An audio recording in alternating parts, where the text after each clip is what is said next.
전 대학교를 본래 이렇게 문학을 하겠다고 선택해서 갔었어요. 그래서 문창과에 입학을 했었는데 행운인지 불행인지 대학교에 제가 입학한 해가 1980년이었어요.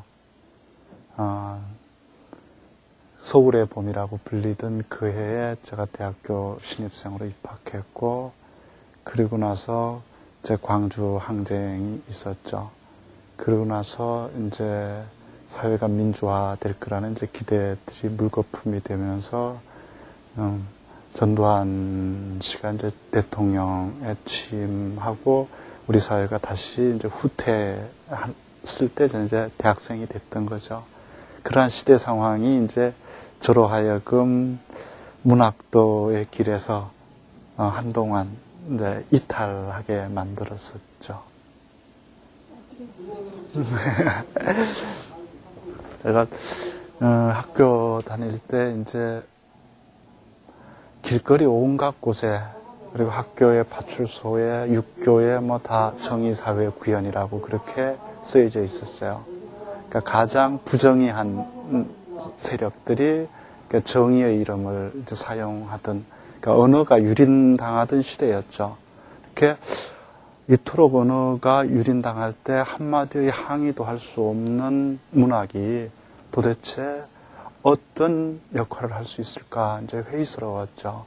그래서 이런 시대에 말할 수 없는 문학이라고 한다면 그것이 한 장의 유인물보다 더 가치 있다고 말할 수 있을까 싶은 회의도 들었고, 그래서 저는 학생운동에 뛰어들게 되었죠. 그래서 제가 몸담았던 학교에 이제 학생회장에 어쩌다가 이제 뽑히게 돼서 그 일을 한동안 했었어요. 저는 이제 문학이라고 하는 것이 인생의 그 비애에 관계하는 일이라고 생각해요. 근본적으로 인간이 살아가면서 직면하게 되는 기쁨과 슬픔에 대해서 관계하는 일이 문학이라고 생각합니다. 그 중에서도 저는 인간이 가장 빛나는 순간, 그 빛나는 순간은 한 인간이 인생의 가장 밑바닥에 도달해보고 그 밑바닥을 짚어본 다음에 솟구칠 때는 가 가장 그 인간의 빛나는 순간이라고 저는 생각합니다. 그래서 제가 그려냈던 이야기들은 노동자들이기 때문이 아니고 그 시대에 내가 살았던 그 시대에 가장 빛나게 살았던 사람들이라고 생각해요. 자신이 가장 비참한 지경에서 그 비참을 딛고 인간답게 살기 위해서 몸부림치고 싸우는 사람들, 그 사람이 난 가장 인간다운 사람들이라고 생각했고, 바로 그러한 사람들이 그 시대의 노동자들이었다고 생각합니다. 근데 90년대 접어들면서 한국 사회가 굉장히 급격하게 변화했죠. 그 변화의 와중에서 내 문학은 어떤 자리에 놓여져 있을 것인가에 대해서 고민하지 않을 수 없는 시간들이 저에게 있었습니다. 그것은 이제 공동체와 개인 사이에 놓여 있는 문제였어요. 그러니까 과거에 우리에게 중요한 문제는 그러니까 공동체의 문제였습니다. 저에게 우리 사회 전체가 어떻게 변화해야 될 것인가, 사람과 사람 관계가 어떠해야 될 것인가 하는 것이 저에게 주된 관심사였어요. 그러나 이제 90년대 접어들면서 한국 사회는 과거에 비해서 많은 문제들이 해결되고 진전되어졌어요. 그러나 여전히 개인의 문제들은 남아 있었습니다. 그래서 공동체 없는 개인이란 것도 존재하지 않겠지만 또한 개인 없는 공동체도 존재하지 않는다는 거죠. 그러니까 그리고 이 두 가지는 동시적으로 자동적으로 하나가 해결되면 또 하나가 해결되는 문제가 아니라는 것을 좀 느끼게 됐어요. 아무리 훌륭한 공동체가 건설되어도 개인의 문제는 또 여전히 개인의 문제로 남아있는 부분이 있고, 또 아무리 개인들이 문제가 해결된다고 해도 공동체가 황폐하게 될 경우에 그 사회와 그 개인들이 행복해질 수 없는 이 두 가지가 놓여 있는 심연의 사이에는 심연의 하나가 존재하고 있다는 생각이 들었어요. 그러니까 개인의 문제와 공동체의 문제가 조화롭게 해결될 때 인간의 문제가 저는 궁극적으로 해결된다고 생각했어요. 이 지점을 어떻게 찾아낼까 하는 것이 90년대 저의 관심사였습니다. 제가 이제 한 90년대 중반부터 지금까지 이제 베트남에 관심을 많이 가졌어요. 그래서 베트남을 이해하는 젊은 작가들의 모임이라는 것도 만들어서 활동하고, 해마다 몇 차례씩 이제 베트남 여행도 하고, 베트남 사람들도 사귀고, 이제 그랬었는데, 제가 베트남에 관심을 갖게 됐던 이제 첫 번째 이유는, 나와 우리 자신을 좀 객관적으로 바라보고 싶었어요. 우리 한국 사회가 굉장히 오랫동안 닫혀 있었고, 섬처럼 사실은, 이념도 불구의 상태. 우리가 이제 분단이라고 하는 것이 가져다 준 게 영토만 분단시킨 게 아니고 우리의 생각도 사실은 반쪽짜리 생각을 갖고 살게 해왔었고 우리는 세계와 접촉할 기회가 참으로 드물었죠. 책으로 통해서. 그런 것들을 좀 저는 직접 내 눈으로 바라보고 그 다른 세상을 바라보는 걸 통해서 나 자신을 좀 보고 싶었어요. 그래서 그렇게 이제 우리와 나 자신을 바라보는 그걸로서 베트남이 매우 유용했다고 생각이 듭니다. 베트남은 우리와 아주 흡사한 역사를 가지고 있지만 또 전혀 다른 역사의 시간을 살아왔고 그들도 또 다른 딜레마 앞에 직면해왔단 말이죠. 그들은 다른 체제를 선택해서 또 그 체제 속에서 혁명을 이루고 통일을 이루고 지금에 도달했고 우리는 또 그와는 정반대의 체제 속에서 오늘에 이르렀는데 그들은 어떻게 지금의 현실을 받아들이고 소화할까? 저 같은 경우에 이제 80년대를 가파르게 살아오고 90년대에 사회가 조금 진보하고 나아졌을 때 발생하는 많은 환멸을 보았습니다. 그래서 그런 환멸들이 저는 이제 베트남에서도 많이 있었다는 생각이 들고 그들은 뭐 우리의 80년대보다 더한 대가를 치루었기 때문에 더 큰 환멸이 있을 수 있었겠죠. 그러니까 그들의 상처와 환멸을 그러니까 이해하고 바라보는 걸 통해서 그러니까 우리가 느끼고 있는 내가 체험했던 시대와 90년대를 살아가는 느낌, 이 감정들을 좀 비교해 볼 수 있었고 객관화해 볼 수 있었어요.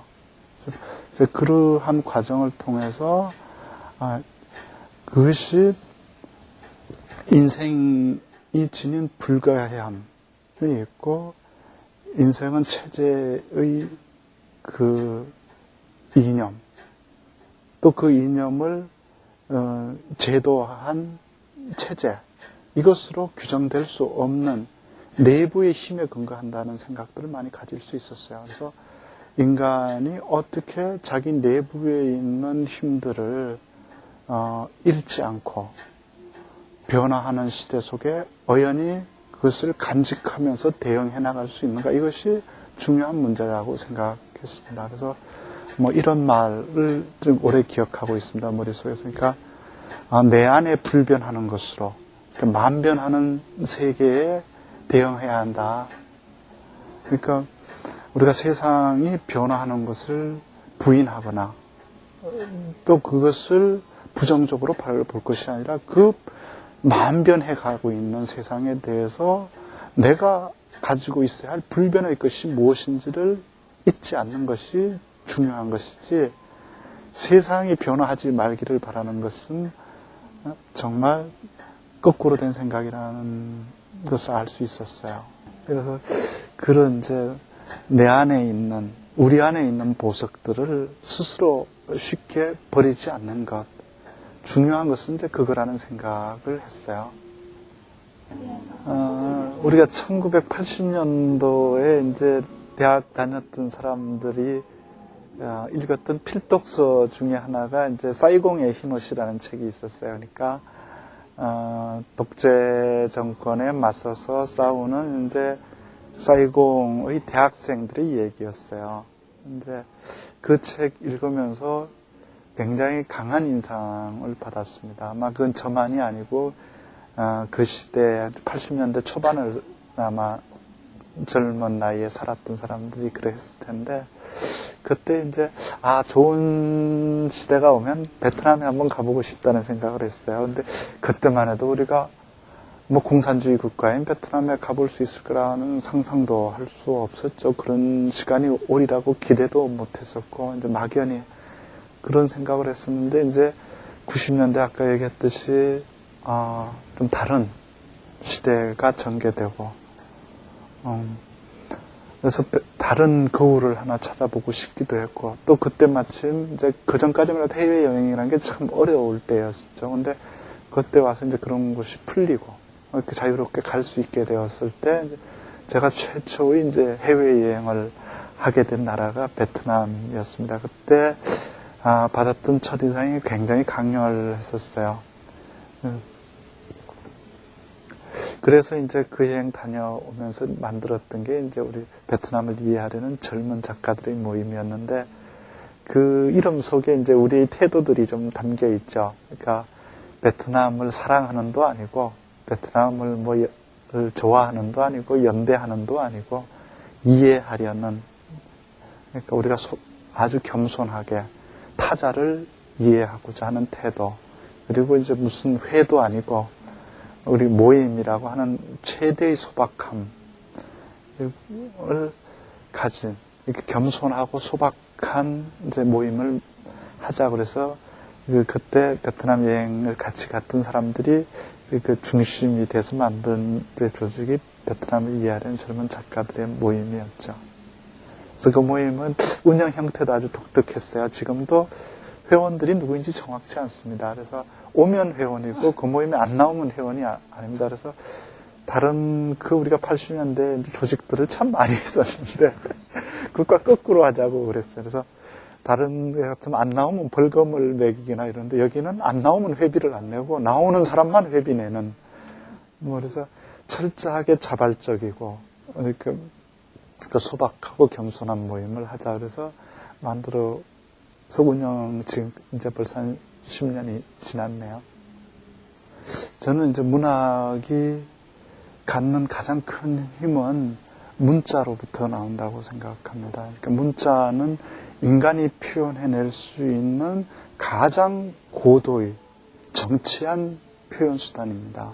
그러면 문자를 빌리지 않고 인간이 생각하는 사상들을 표현해낼 수 있는 길은 없다고 생각합니다. 영상이 발전하면서 특히 이제 90년대 후반 이후로 영상의 위력이 대단히 커지고 대중적 영향력이 높아짐에 따라서 문학의 위기다 이런 얘기들도 많이 나오고 이제 디지털 시대, 영상 시대에 이제 문학은 더 이상 쓸 자리가 없지 않느냐는 얘기도 많이 나오는데 저는 그렇게 생각하지 않습니다. 영상의 힘이 있긴 하지만 문자가 아니면 도달할 수 없는 분명한 영역들이 존재한다고 생각합니다. 많은 서사들을, 특히 이제 소설의 서사들을 영화로 만들고 드라마로 만들지만 그런 서사는 바꿀 수 있겠지만 인간이 사유하는 깊이, 표면 뒤에 있는 이면을 영상은 표현하지 못하고 생각합니다. 빛이 그러하듯이 영상도 표면 뒤에 있는 이면을 비출 수는 없는 것이기 때문에 그렇죠. 그리고 무엇보다도 문자는 인간의 표현 수단이기 이전에 사유의 수단이기 때문에 그렇습니다.